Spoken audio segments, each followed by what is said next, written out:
Oh, Merry Christmas, one and all, and welcome to the A-League round recap, round 9. And of course, today is a special edition of the round recap. Usually we are live on a Monday evening. Of course, Monday evening this week is Christmas Day. So we are dropping in a day early, a Sunday morning stream, Christmas Eve. Hope you guys are doing well, staying safe, and I hope you enjoy the Christmas period.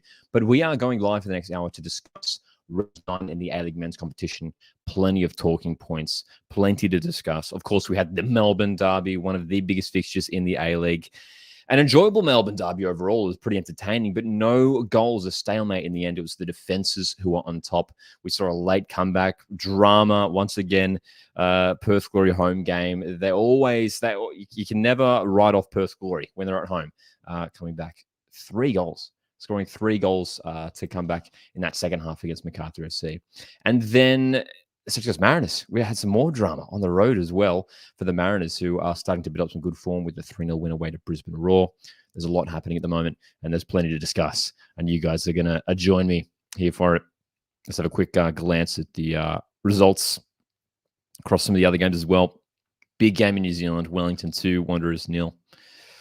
Adelaide 3, Newcastle 1. Jets, I think we're hoping to sort of continue some, try and build some form. We know that they won away to Wellington a couple of weeks ago. The draw last week against the Perth.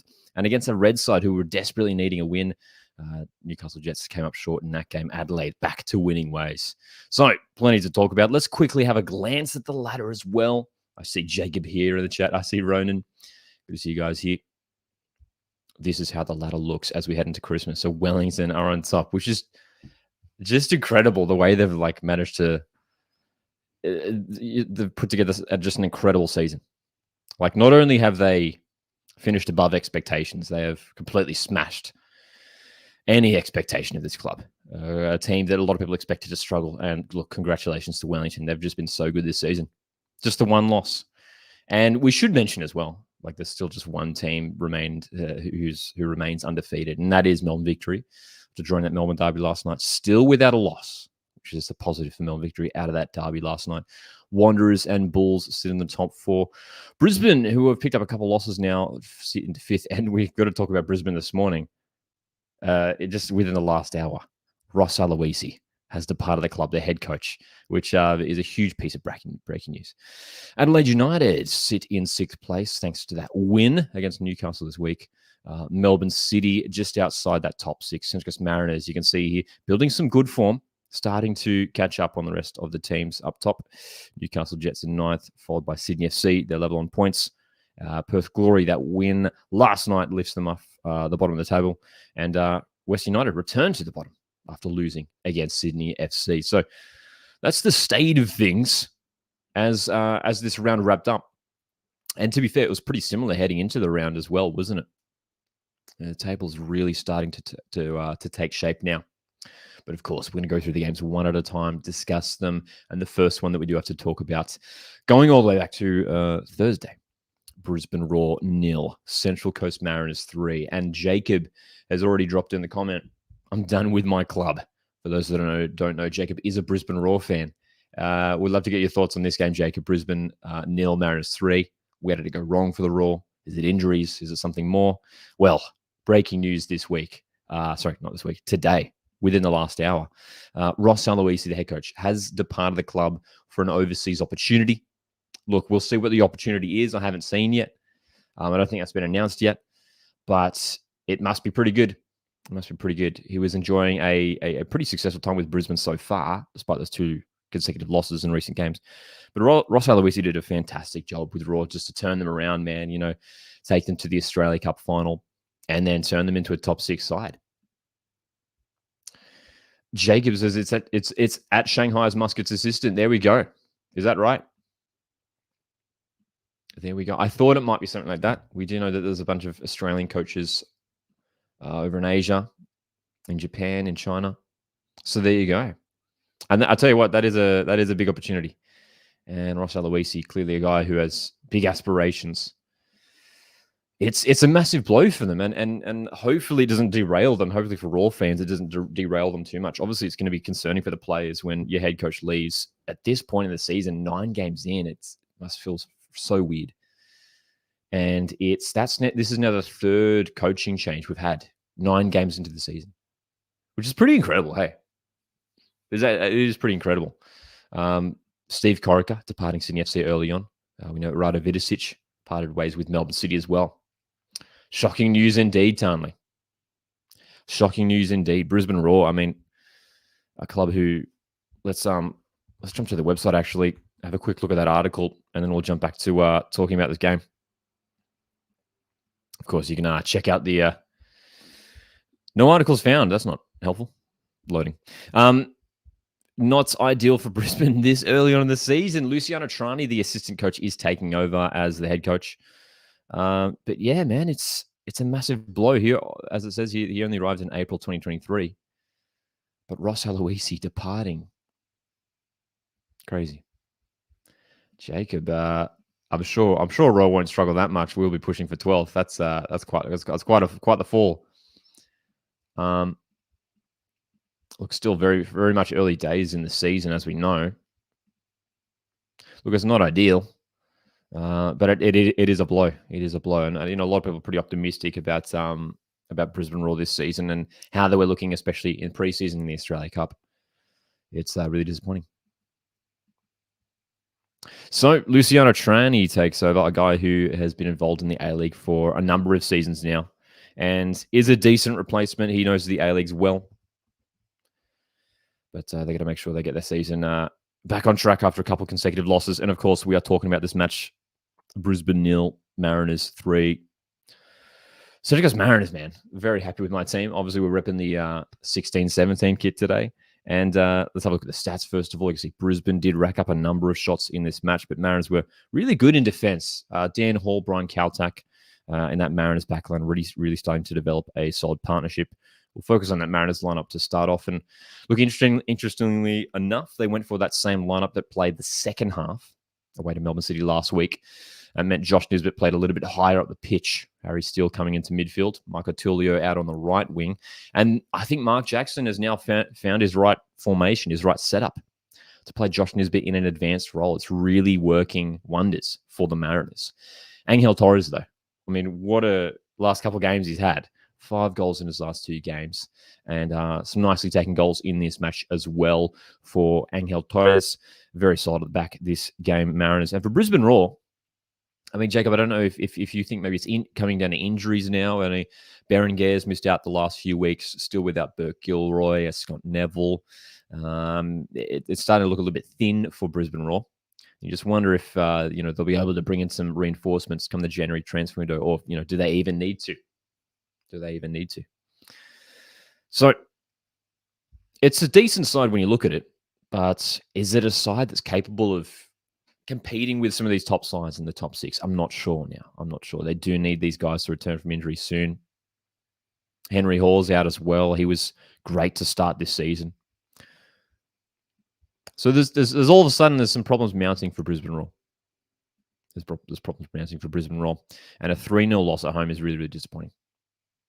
Really, really disappointing. They've got a tough fixture away to Melbourne City next week, which would be interesting for them. But Celtic Coast Mariners, let's jump back to the ladder here, because this sort of sums it up nicely for Mariners fans. Very happy with how my team's performing. Look at that. Undefeated in the last 5 games. Mariners really starting to turn it around now. Jacob dropping his thoughts in the live chat. It was because we had 5 starters out. But it won't matter anyway now that Ross is gone and confidence is gone. Certainly missing those starters, hey. Berenguer, Henry Hall, Scotty Neville, these guys. Clearly, there's a bit of a gap in this Brisbane Roar squad now, which is a bit concerning.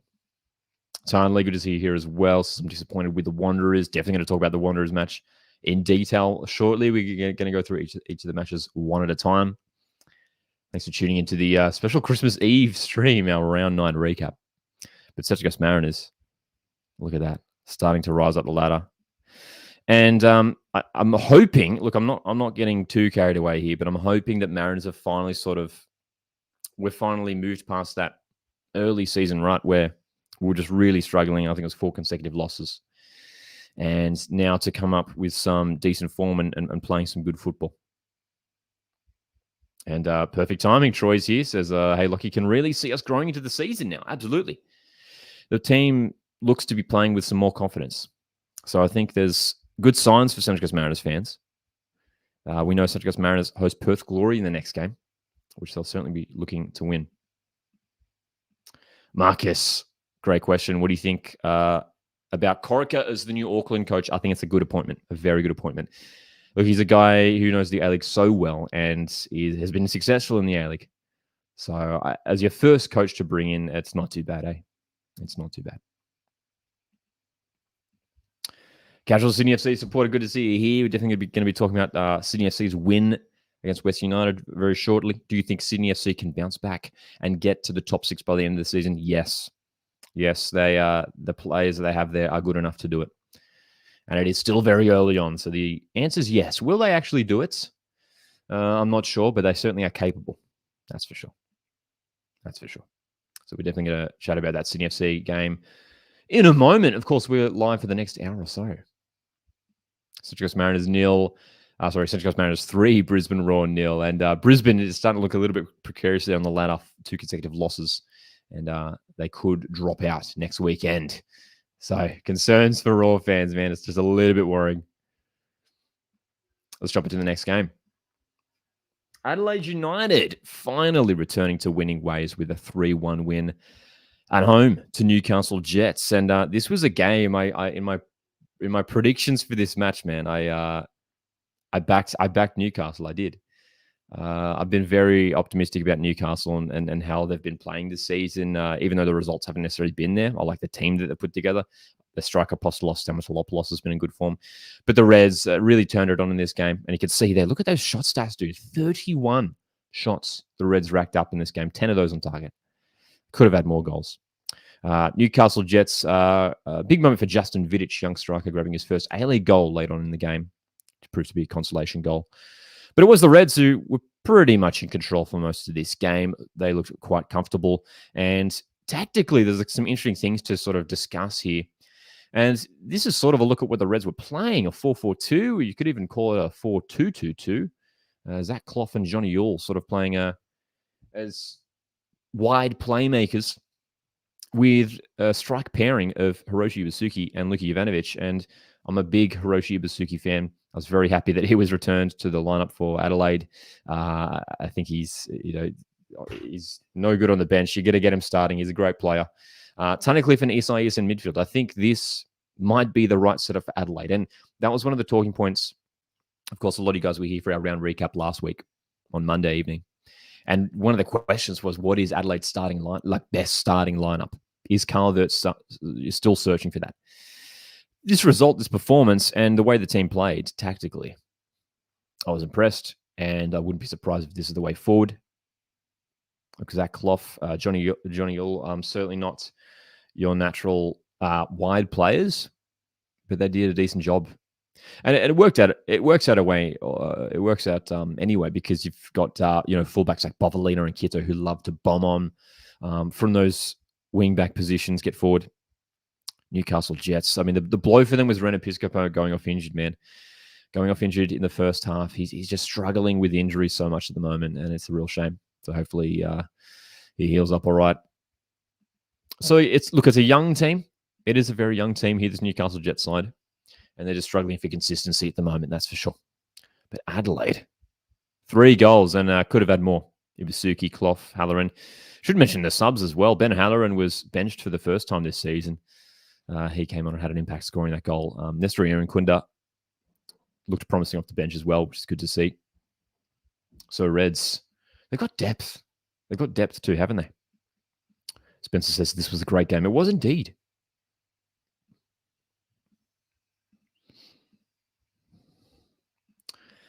Stamatolopoulos, indeed underrated. Indeed.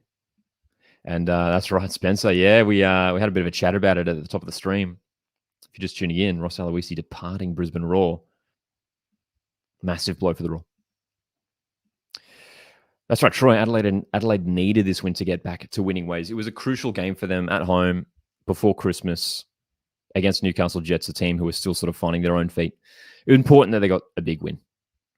And they did find it in the end. Look, they'll be frustrated they didn't keep that clean sheet. Late goal there to Justin Vidic. When we have a look at the ladder, the Reds still struggling for consistency.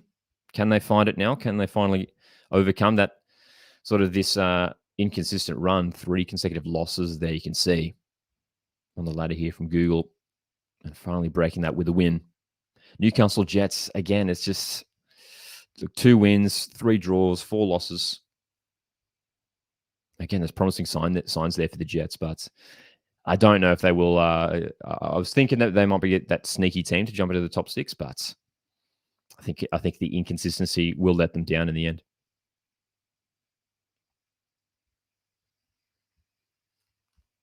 Fantastic win for the Reds, though. They'll be very happy with that one. All right, it's time to talk about our Saturday matches. Wellington Phoenix 2, Western Sydney Wanderers 0. This was a highly anticipated game considering where these 2 teams were sitting on the ladder. And you can see after this match, it is Wellington on top, Western Sydney Wanderers in 3rd. This was a tight game, man. This was a cagey game that easily could have swung either way. Wanderers certainly had plenty of chances. Some great defensive interventions from the Phoenix. Check out the shot stats here as well. They sort of sum this one up nicely. Phoenix were just 9 shots, 3 on target. 20 shots for the Wanderers, just managing 3 on target, which is a similar thing. That's actually the exact same shot stats we saw from Sydney FC in the Big Blue last week. They created a lot of chances, but not enough clear-cut chances. And when they did finally break through, the likes of Scott Wooden and Finn Sermon, the centre-back pairing, and Alex Paulson, the goalkeeper, there to stay strong. Let's check out the lineups. No Oscar Zawada once again for Wellington. They're getting the job done without him. Costa Barbarouses is the star man at the moment for Wellington. He's just 3 goals now in 2 games. And he's finally finding some decent form at Wellington. Finally. The defense is proving very, very solid as well. Look, Wanderers still missing a couple of players. Alex Bonnetig coming in to replace the injured Tom Beadling. We know Josh Belante was suspended, so Oscar Priestman came in midfield. Valentina Yule starting once again. It's a decent squad that Wanderers have. Some promising young players coming off the bench. But just couldn't get the job done here. And I wonder if the question has to be raised whether they are missing someone like Brandon Borello now, who we know is missing a little chunk of the season with injury. He adds a lot to that Wanderers attack. I feel like in games like this, when they're really struggling to break down the defense, create those gilt-edged opportunities, are they missing someone like Brandon Borello in that front line? Perhaps. Again, just check out the benches. Very young benches as well, but Phoenix really relying on these local talent, these local players who are stepping in and doing a decent job. Giancarlo Italiano has done a fantastic job to fill this squad, not only the young guys, but the experienced guys with so much confidence, and they're playing with confidence, aren't they? But again, man, it's those stats that really sum it up. Wanderers, dude.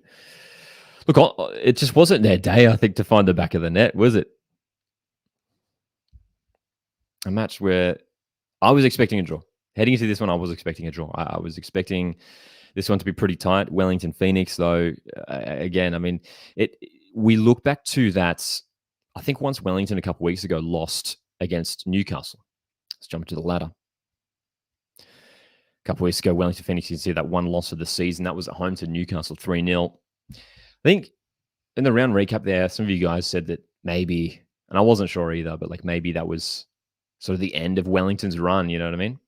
Their promising run to the season. But they've shown in the last couple of games with wins against MacArthur and Wanderers, both with clean sheets. They've shown that they are the real deal, basically, this season, Wellington Phoenix. They're going to be hard to stop. They're going to be really hard to beat at home, I think. And you got to back them into every game, whoever they face now in the competition. You got to back Wellington Phoenix, which hasn't happened in a long, long time, if ever. We're potentially seeing Wellington Phoenix building their best ever team here, potentially their best ever performance. And there's a serious opportunity now. Look, I don't want to get carried away for Wellington fans, man, but there's a serious chance that Wellington could finish in the top 2, if not premiers. They are 3 points clear Look, Melbourne Victory are in great form, still undefeated, so they'll push them right to the end.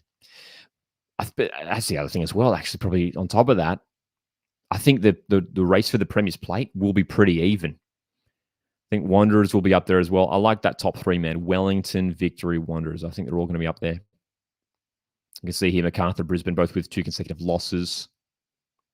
Maybe some gaps in those two teams. Adelaide struggling with inconsistency.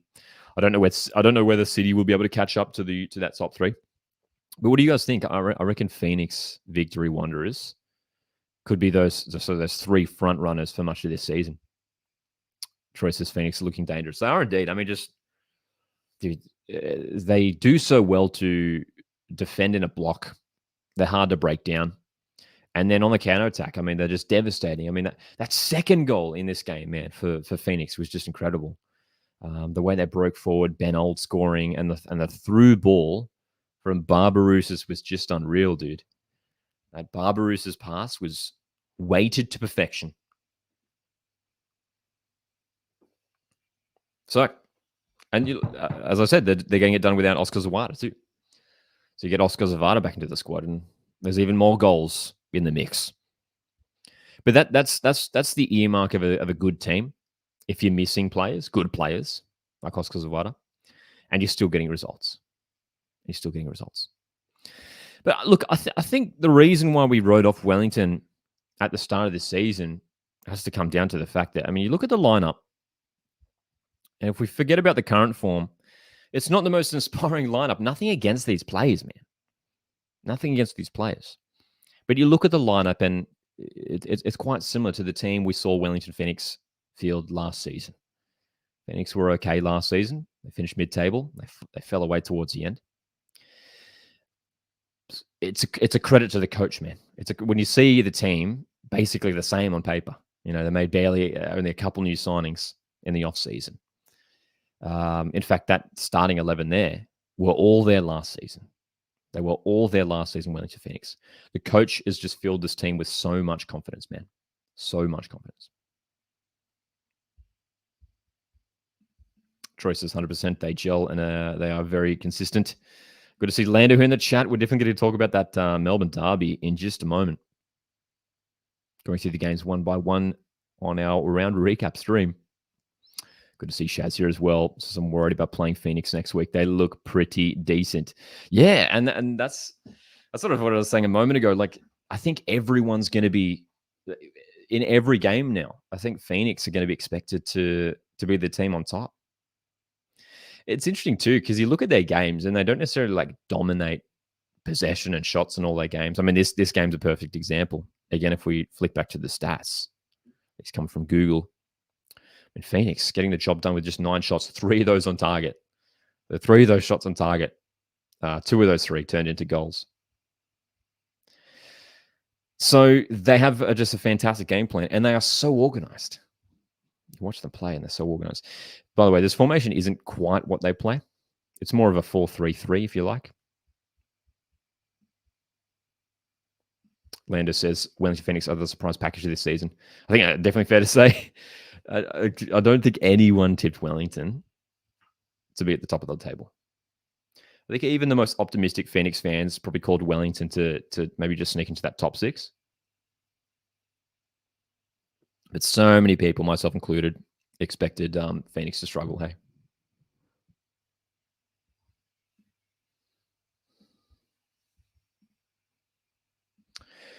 Great question. Great question from General. Great to see you here in the chat as well, my friend. Do you think Phoenix will be better off as the hunted or the hunter at this point of the season? It's a good question, because that's the other thing as well. Phoenix aren't used to this being in this position. This is foreign territory for the team from New Zealand, who currently sit top of the table, and they are leading the pack. Look, I don't think they'll mind, man. I don't think they'll mind, man. I think it's just, I mean, it's a matter of, look, we're only 9 games in. So again, I want to say we shouldn't get carried away. But if they can keep this up, man, I just worry if they're going to fade away, come the second half of the season. I don't know. Man. Lander's back in Melbourne Victory to head to the top of the table. I think victory will be challenging Phoenix the whole way. Again, like that front three, as I was saying, I think Wellington, Victory, Wanderers. I can see that top three there challenging for the Premier's Plate this season. I think they will. So, 2-0, Phoenix getting it done, 2 late goals, Wanderers. With their second loss in 3 games, Michael Rodan will be disappointed. And also, I don't know if you guys saw it on the socials, Michael Rodan apparently shouted beers for like a bunch of Phoenix fans at a local pub, which was great to see. Great to see. Classic A-League. Let's talk about the next game this weekend. Sydney FC 4, Western United 2. We always get a lot of Sydney FC fans in the chat, so feel free to drop your thoughts on this match right now. The Sky Blues bouncing back to winning ways after losing the Big Blue last week. Let's jump into it. Goals to Fabio Gomez, Joe Lolly with a double, Jack Rodwell grabbing his first goal of the season. Angus Thurgate opened the scoring early, and Matthew Grimaldi grabbing his first A-League goal in this match. Entertaining game. It was, and it easily could have, it almost ended 3-3. West United had a goal ruled off for offside at the end, which almost made it 3-3. Check out those shot stats, though. Sydney were busy in front of goal. Could have had more, I thought, in this game as well. Western United, once again, a bit leaky at the back. And there's that Sky Blues lineup that earned the win. Rodwell is key, says Marcus. I think his return is good news for the Sky Blues. I thought he actually had a decent game in that Big Blue last week, and this match as well.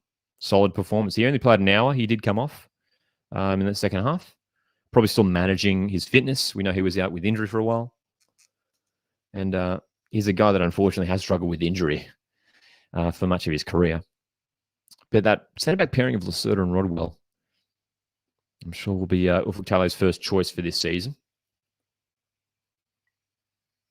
Ryan Grant as well. Mentioned to Ryan Grant, racking up 15 years playing for Sydney FC, which is a huge, huge achievement. Huge moment for Fabio Gomez as well. He was the guy that we talked about in last week's round recap a lot. A guy who's just maybe just struggling for confidence at the moment, unable to find the back of the net. Finally finding the back of the net in this game. And he will hope that this is finally the start of a decent run in front of goals. Fabio Gomez, the Brazilian striker. And they got like someone like Joe Lolly, who interestingly enough, as you can see here from the graphic here on Google, Joe Lolly did play off the left wing for most of this game, and it worked out for him, didn't it? He's a guy we usually see cutting off that right-hand side. Ufuk-Talay choosing to flip the wingers a little bit. There's a bit of a rotation across that front line. And Joe Lolly finding the back of the net twice. Really nice. That first goal was exquisite as well. Lando asks, what's your thoughts about Sydney FC's form? It's not great. It's inconsistent. And here's the thing, right? Like, I was expecting them to win this game. We know West United have been struggling at the moment. They've got the team here. I do like the team. I know a lot of people sort of say that some of these players are past it. I still think this is a good team, man. And it's a team that really should be playing in the finishing in the top 6. So they just need to start winning games, especially at home. They're going to build some home form. For the last couple of years, they've just been inconsistent at home, losing too many games. Shaz says when Rodwell comes off the defense, is just not the same.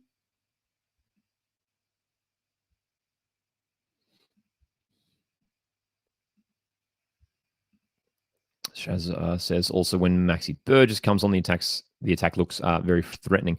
Yeah, and great to have Burgess back from injury as well. Hey, Sydney FC, let's have a look at that bench for the Sky Blues. And I like the bench as well. You got someone like Patrick Wood, who's capable of scoring a goal. And then youngsters, Glasson, Amanatides as well. Corey Holman's getting some minutes in the Sydney FC side as well. So it's a good team that they put together. They just got to start winning games. And I think to develop some home form is priority, I think, for Sydney FC. Western United, though, a quick word on them. A team who just, again, like, look, after that win at home against Brisbane, you thought maybe they're going to find some form. But yeah, this might be a season where West United struggle this year. The start of the season has just been so poor. Another loss. Look, good to see Daniel Pena playing in a central area once again. He was pulling the strings at times, as always, for Western. But defensively, despite having a pretty experienced backline. You see there, Risdon, Imai, Tratt, Garuccio. There's experience in that backline. For whatever reason, it's just looking a bit unorganized. Too many gaps showing up, hey? Good to see Noah here in the chat as well. Noah says, at least West United scored some goals. Potentially a good sign. It is a good sign because you're right, they have been struggling to score goals this season. So to find the back of the net a couple of times, there are some positives to take out of this game. And again, I will say they did come close to making it 3-3 late on in the game, but Sydney FC running away with it in the end to make it 4-2. Second Joe Lolly goal. But yeah, man, I'm worried for Western this season. It's going to take a lot for them. They really need those key players, Pena, Thurgate, especially Noah Botic up front to start performing, start finding goals.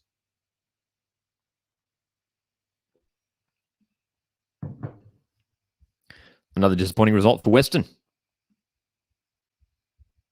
4-2. Let's have a look at the stats as well. We looked at them a bit earlier, but Sydney FC, you can see they're just dominating. 11 shots on target is much better. They only had 3 on target last week against Victory. And again, they're enjoying controlling possession at the moment, as they did last week in the Big Blue Sydney FC. 61% possession. This is a result that sees them just jump up the ladder a little bit. And let's jump over to the ladder now. We know where West United are. They are back bottom of the table after Perth won last night. Sky Blue sit 10th. 3 wins, 6 losses, which is not good enough for a team like Sydney FC. And actually, this just occurred to me now, really. This column here that you see here is goals for. Goals for. Check it out. Sydney have only managed 12 goals this season. So interesting enough, 4 goals. 4 of those 12 goals scored in this one game. 12 goals scored, 18 conceded. So that's the second worst attack in the league behind West United, who have only managed 7 goals this season. So, and again, I think once Fabio Gomez gets clicking with his teammates, Joe Lolly, Robert Mack, that's a dangerous front line, man. Dangerous front line.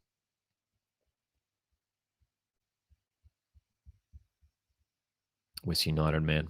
6 points, 2 wins, 7 losses. Dude, just look at that goal difference already. Minus 14.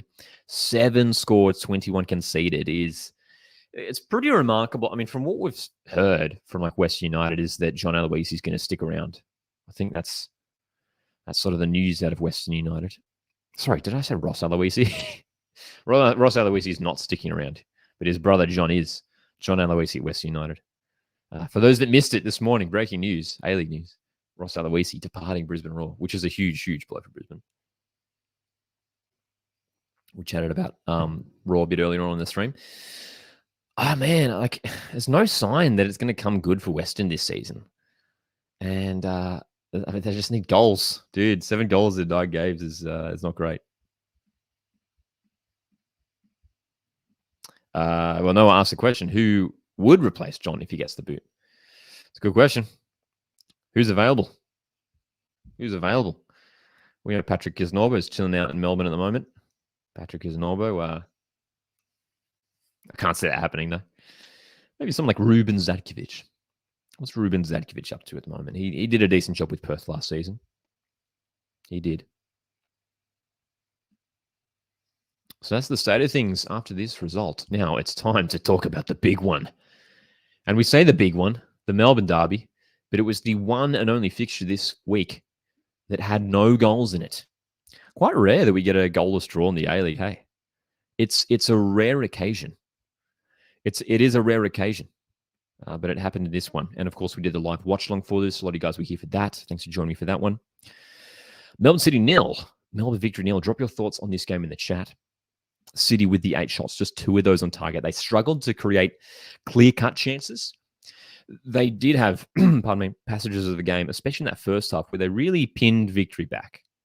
They really did. But Victory didn't mind that. They were able to set up in the defensive block and keep Melbourne City at bay. Victory managing 13 shots with a 4 on target. City edging the possession as well. But the first thing I want to highlight here, as you guys drop your thoughts in the chat right now, is that Melbourne Victory backline. Fantastic performance. Traore, Roderick Miranda, Damien De Silva, Jason Guerrier. Paul Izzo called into action a couple of times as well. This is a good, experienced backline.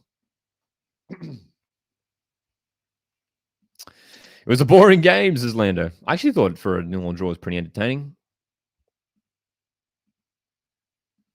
Ronan says Jamie's goal should have counted 100%. Ref wasn't calling anything all game and called a poor, weak foul. For me, it was a foul. For me, it was definitely a foul. You could see that he pulled down Lee Broxham. I do agree with you, though, Ronan. There was a few occasions, and we chatted about it in the live watch-along, where the fouls just weren't called. There were some pretty physical altercations throughout this game, some coming togethers, and yeah, there were some fouls that weren't called up by the referee. But for me, that definitely a foul, in my opinion.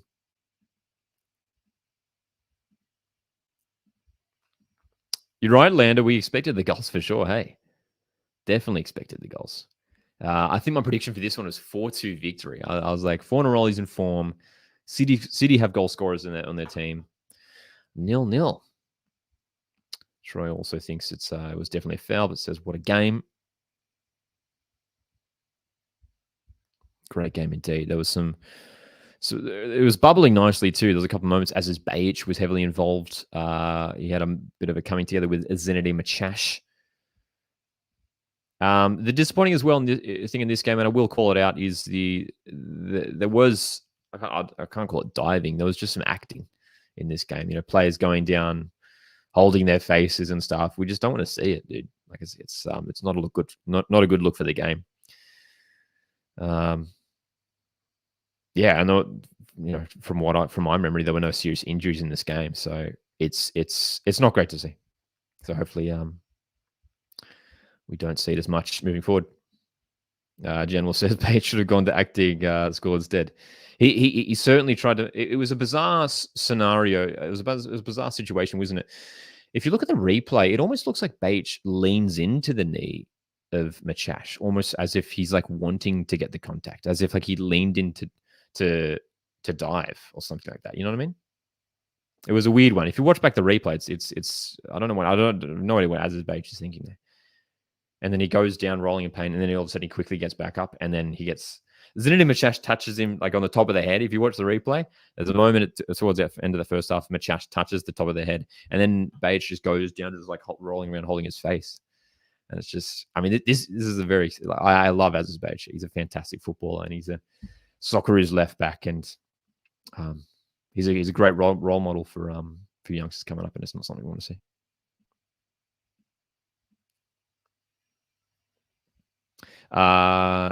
Yakalish is great at acting, says Aaron. That's right, Lander. Next Melbourne Derby in February, which I'm sure will be fiercely contested once again.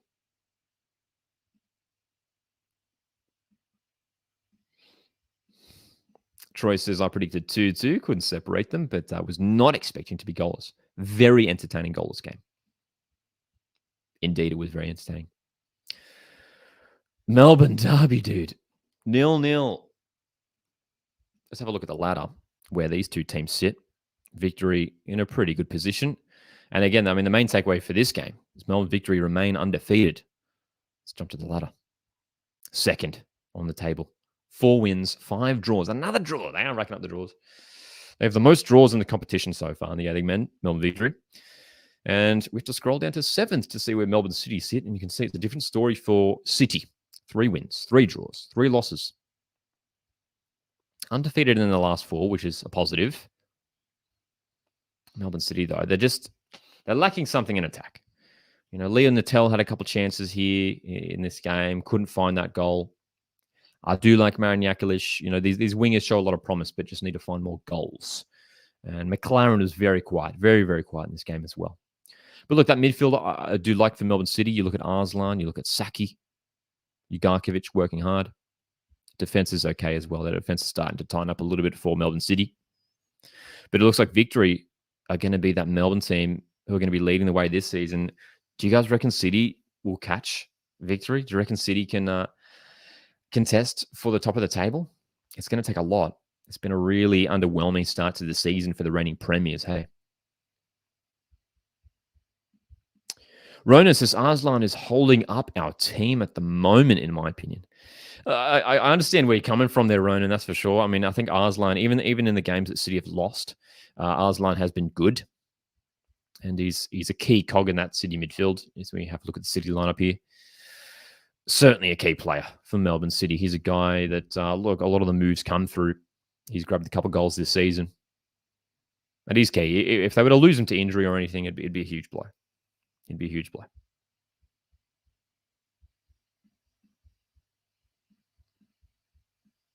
Melbourne City. Hopefully for their fans, they can turn it around. We've got one more game to chat about. It is Perth Glory 3, MacArthur SC 2. What a game this was. This was probably the game of the round. From a neutral point of view, it was fantastic to watch. Really interesting encounter, though. I mean, MacArthur had lost last week against Wellington. We're hoping to bounce back here with a result. And led at halftime, 2-0. Matty Miller with a fantastic finish. Valerie Man on the score sheet as well. 2-0 at the break. And you thought from there it was going to be a win for the Bulls, who've looked good this season.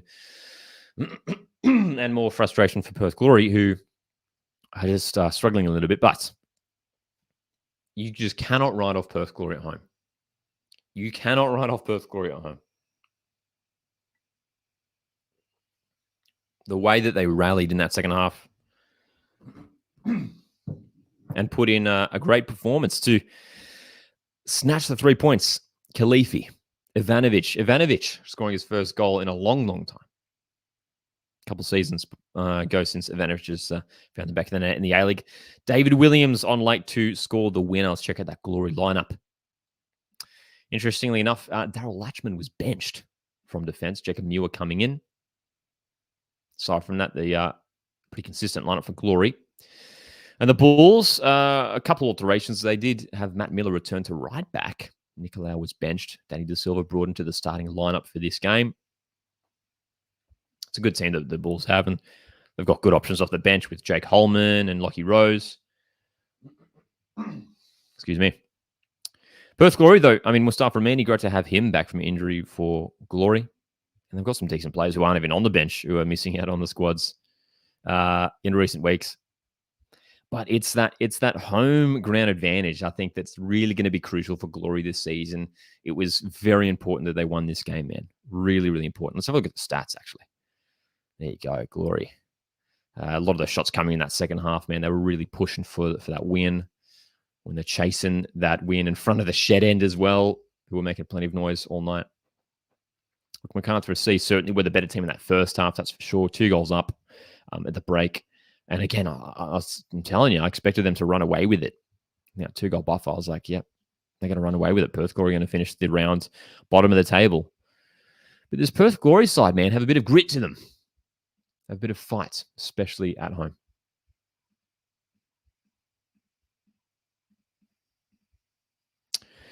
Leonard says MacArthur are also doing well, sitting in 4th. They've had a great start to this season, MacArthur. Really, really good start. But all of a sudden, there's a little bump in the road here for the Bulls, who have now picked up 2 consecutive losses. And they've done well to juggle A-League commitments and AFC Cup commitments. And they made it through to the knockout stage in the AFC Cup, which is a good achievement. And, does this team have the depth now, have the quality to maintain a good position in the A-League, as well as have a good run in the AFC Cup? My answer to that question would be yes. As I mentioned earlier, the bench they have, I mean, there's still good players on the bench. And there's players, again, even from both sides, who aren't even on the bench that could slot in and do a decent job. So look, I've from what we've seen from the Bulls this season so far, I think they do have enough to finish in the top 6. I'd be surprised if they fell away. I think they will be there. Look, Davila's having a good season. Germain isn't scoring every game, obviously, but he's finding the goals here and there. And look, players like Rafael Borges Rodriguez, he's really having you can't really say a breakout season because he's sort of been involved in the A-League for a few years now. But Borges Rodriguez finally getting some well-deserved starting minutes. And he's taking his opportunity. He's looking good. And I like that center midfield pairing of Clayton Lewis and Keanu Bacchus as well, hey. But what a comeback indeed, Troy. He says, what a comeback. The crowd were great getting behind them. Yeah, man, and that's an element as well. And we see it like every time Perth score a goal at home in front of the shed end, it's like the same celebration every time, which is great. Like the players always go around to celebrate with the fans behind the goal. And there's something about Perth Glory when they're chasing a game and they're heading to that shed end. They just play with like an extra level of confidence. And it really, I mean, the players say, hey, like that support on the sidelines really does give them a boost to keep going, to push on. And this is a game that easily could have ended in a draw. You know, Glory did well to get 2 goals back. Had that feel about it as it was getting into injury time. I was like, okay, yeah, it feels like maybe a draw. I don't know if Glory didn't have to deserve the win here. But look, a dramatic late moment there, David Williams scoring. And I'm smiling because like Perth Glory are one of those teams that I don't mind seeing do well. I don't know if you guys are the same. Sort of from a neutral point of view, I don't mind Perth Glory doing well. They're a team who have struggled in recent years. And these sorts of, moments of elation when they can come back, from 2 goals down to win 3-2. Those are the sorts of results and moments in a season that can really turn things around for a club. Will it turn Perth Glory's season around? I don't know. I don't think so.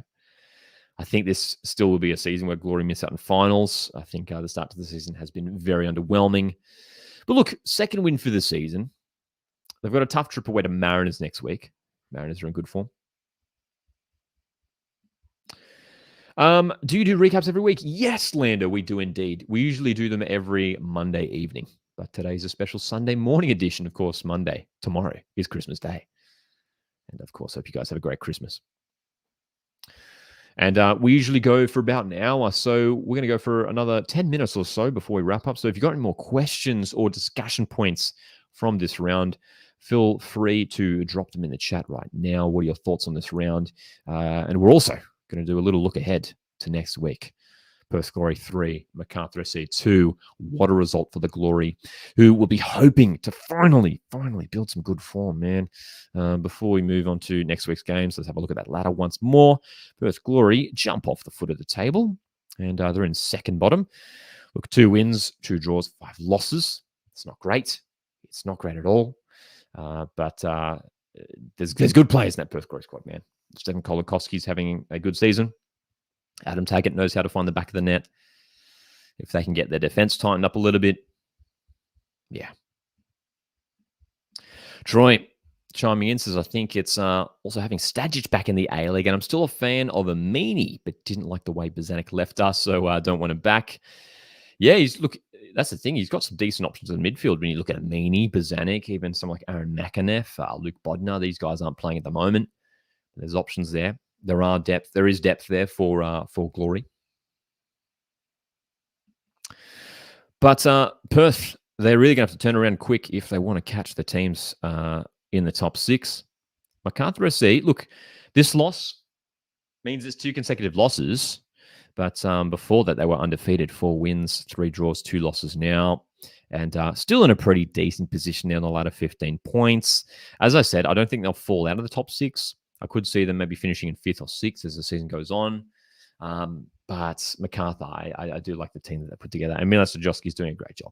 Great job at that club, man. Really, really impressive stuff. But look, they'll be hoping to bounce back with a win in their next match. Let's talk about it. Huge matches coming up. Original Derby. That's right. Original rivalry next week. Adelaide, Melbourne Victory. General says, great to see Macarthur actually having fans shown to the camera last night celebrating. Yeah, man, that was actually one of the big talking points from last week as well. Hey, like, I think Bulls was it their second biggest home crowd, I think, last week for a Monday night fixture against Wellington, which was great. Troy asks, is there any news on Kaya Summer returning to our women's team? I haven't seen anything yet, but hopefully we do see Kaya in the yellow and navy soon enough. Lando says maybe Wellington could win that title this year as well. Their form has come as a surprise. Absolutely spot on there, Lando. It's a fascinating storyline that has been already stunned us this season. Wellington, top of the table. Let's jump into those Thursday, those games, which kicks off on Thursday. As Lando says here, Melbourne City should win on Thursday against Brisbane Roar. Look, I think City will view that game as a winnable game. I think they will, considering that Brisbane, 2 consecutive losses. Will they get some players back from injury in time? We'll see. But City, I think at home, I might tip them in that game. Yeah, I might be with you there, Lando. I think City, again, even though it's been an underwhelming start to the season, undefeated in the last 4 games, I can't see City losing this one. Perhaps a draw. But Brisbane, I mean, this would be a big game for them, man. I mean, the first match without Rossa Luisi, that's a big blow. We've got Sydney FC, Wellington Phoenix, a Friday night fixture. These are 2 teams who, well, very different places on the ladder, aren't they? Sydney FC would love to keep up their winning ways after winning last week against Western. Wellington, though, as we said earlier on, are just going to, we have to tip them in every game they play now. They're playing so well. Brock, cheers, mate. So Brock says, home to Coast Watch. Hope you're well, mate. Merry Christmas. Interesting about Ross. And good to see Adelaide back on the winners list. Merry Christmas to you, Brock. And yes, indeed, we spoke about it at the top of the stream. Ross Aloisi, for those that missed it, has departed Brisbane Roar. Massive piece of news. Huge blow for Brisbane. And that's right, Adelaide back to the winners list, aren't they? Ufuk Talay Cup, indeed, to your Talay's former team. That's a good point as well. Ufuk Talay facing his former employers in Wellington Phoenix. That'll be a fun game to watch, I think. Sydney FC, Ufuk Talay, he'll be really keen to win against his former team. We could see a surprise result in that game. We could. General, I just missed your question from a moment ago. Is that Auckland team an existing one or start from scratch? Start from scratch, yes. That is been confirmed. Brock says, Wellington have shocked everyone. I remember you said they may win the wooden spoon. How good has the Chief been for Wellington? They are playing a great brand. Yeah, man. We love talking about it because we like seeing Wellington do well, man. They're a lot of people's second favorite team, and it's just been an incredible season for them so far. I mean, 6 wins, 2 draws, 1 loss.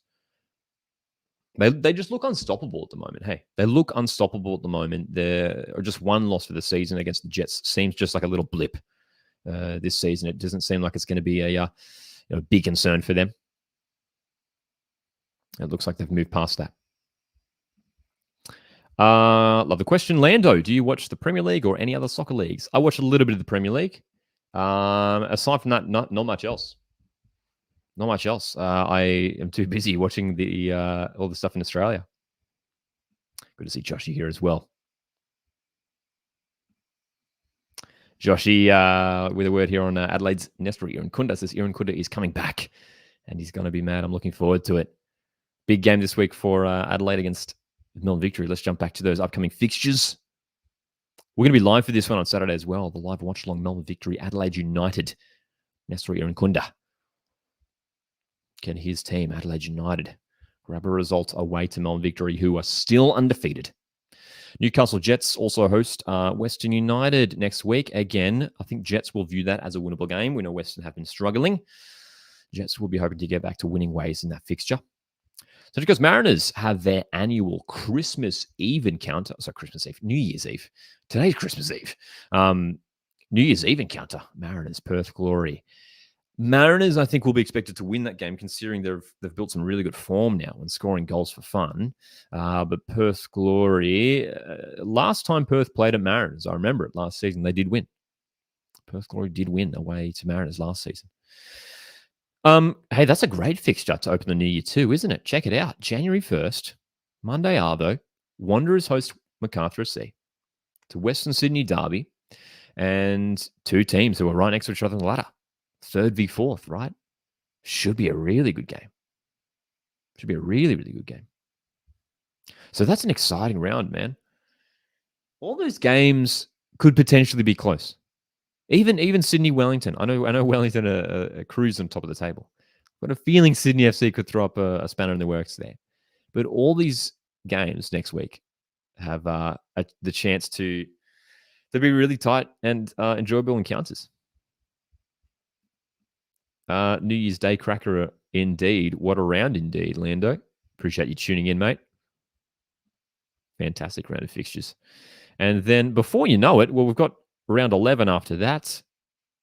Some big fixtures there. Wanderers host Mariners.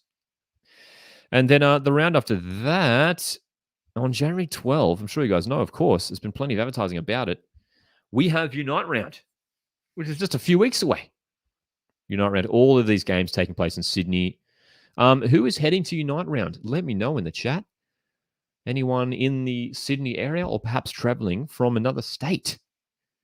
Very excited about this, man. When it was announced, I was very happy with it. Replacing that grand final decision, which we're all happy about. Brock is heading to Sydney for Unite Round, as is Marcus. I'll certainly be there. Brock, of course, coming from Adelaide. Should be fantastic, man. I'm really curious to see how it works out too, Unite Round. I think it'll be great. A lot of fun. All right, we're going to tune off in a few minutes, but before we do that, we've got some last couple of questions coming in, so feel free to throw in your last-minute questions. General, great question here. Which position do you want Mariners to strengthen? It's actually something we should talk about because, of course, we have the January transfer window coming up in the A-League men. And we could see some recruitments brought in across the competition. Where would I want to see my Mariners strengthen in? I've been pretty happy with how the side's been looking at the minute, to be honest. I think defense is looking pretty solid. We've got good options across that back line. Players who can sort of 2 players in every position across that back line. It's a great question, General. Maybe another midfielder. Honestly, like I'd be okay if Mariners didn't recruit anyone. I think we've got good players coming through from the academy squads, and there's a lot of players who are really in great form right now. You know, Torres, Nisbet, good options up top in Jing Reese and Kowal, Wenzel Halls, Tulio. So I think as a Mariners fan, I'm pretty content. Pretty content with how the squad's looking, to be honest.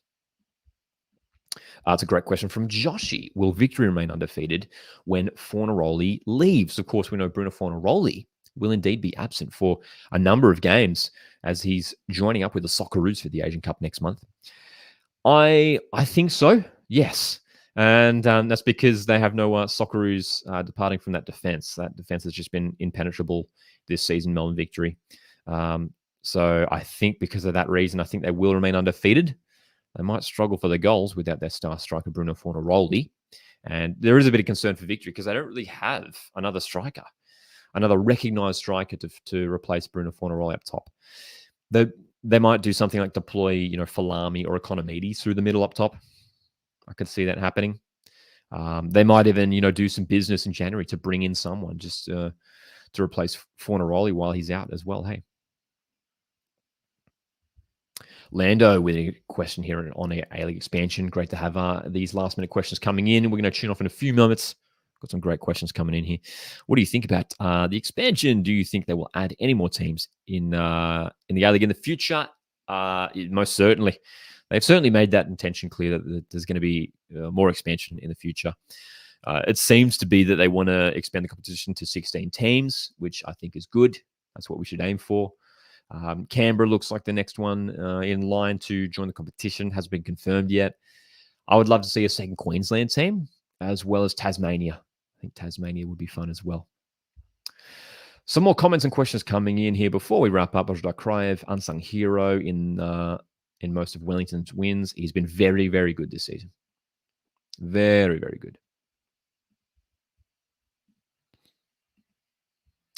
Brock also says last night on the broadcast, they said Melbourne Victory were looking in Korea and Japan for a striker. Interesting.